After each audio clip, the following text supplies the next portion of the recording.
Hello, my name is Paul Callahan. I'm a Talbot County native, a former Marine Corps officer, and I'm the author of When Democracy Fell, the Subjugation of Maryland During the United States Civil War.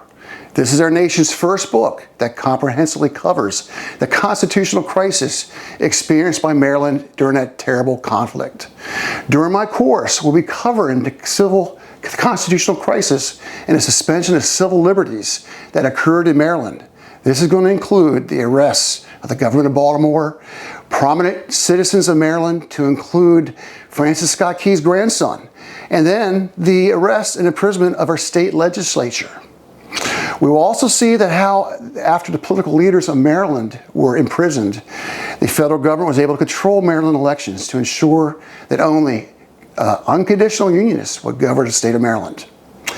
I would also like to, for those who are interested in Talbot County history, we'll be reviewing what happened with Judge Richard Bennett Carmichael and his district attorney, J.C.W. Powell, on their being arrested and imprisoned, pulled from our Talbot County courthouse, and sent to prison without charges or trial.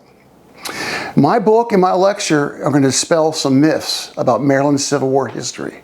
The main myth being that we were taught or believed that President Lincoln had to imprison our legislature to prevent Maryland from seceding from the Union.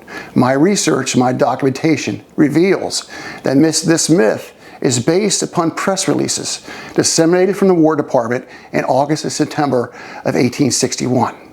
These press releases include that our General Tench Tillman from right here in Talbot County was going to be a rebel commander coordinating an attack against our nation's capital and coordinating and assisting the Maryland legislature in passing an ordinance of secession. In my courses, we will review the sources of what the Maryland legislature actually did and the actual reasons for their arrest and imprisonment.